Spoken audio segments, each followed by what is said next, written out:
Good morning, children of God. It is snowy and cold, and there is nobody in the church building today.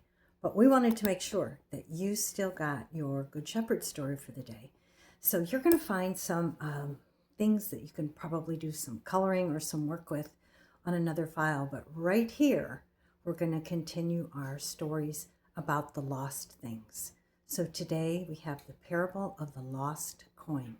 Get into your spot in the circle and join me.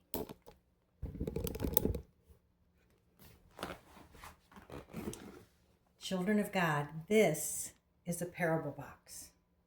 Doesn't look like anything really special. It kind of looks like a gift.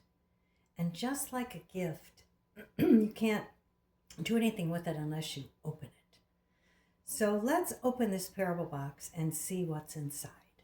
If you remember, long ago, there was a man who said amazing things and did wonderful things. And people began to follow him, and sometimes they would ask him questions. And some of the leaders of the church would say to the man, Why are you with people who are sinners? Why do you eat with them? God came for people like us. But the man who said amazing things and did wonderful things said no. God came for all kinds of people. And so the man told this story. Do you see what I just put out? This big, huge yellow thing? I wonder what it is. I wonder what it could be. Think about that.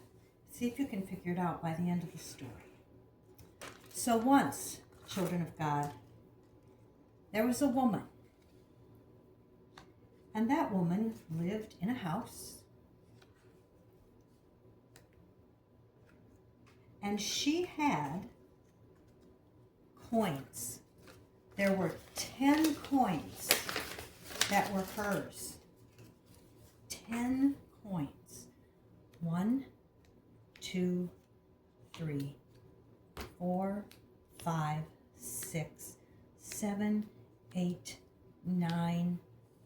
And there were supposed to be 10, but she lost one. And she was so worried. She lit a lamp and she took her broom and she started to clean. She cleaned everywhere in her house. She cleaned under the table and on the top of things, and she looked under the rug and she looked under the chair. She was desperate to find her coin. And it was the kind of cleaning that you don't do all the time. And she cleaned and she cleaned and she hunted until she found the last coin. And when she did, she called all of her neighbors, all of her friends to come in and rejoice with her. And they celebrated in a huge way. And after the man who said amazing things and did wonderful things told this story, he reminded the people. He said, this is how it is when one sinner, one person changes the way they live to become a follower of God.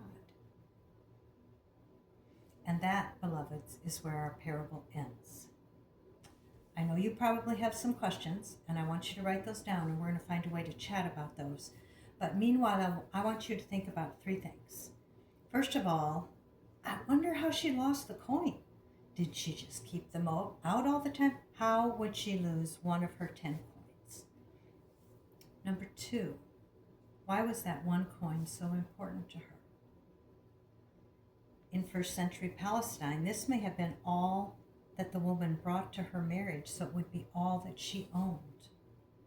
Everything else would have belonged to her husband or her father if she was not married. The next thing I want you to think about is, why would some people think that God would only care about certain people? I wonder how that ever came to be a thing. And then finally, I wonder why she threw a party. Why was she so excited? Beloved and cherished children of God, make sure that you think about these and let me know your answers. Meanwhile, enjoy staying inside. It's cold. Don't go out. I love you, and I'll see you next week.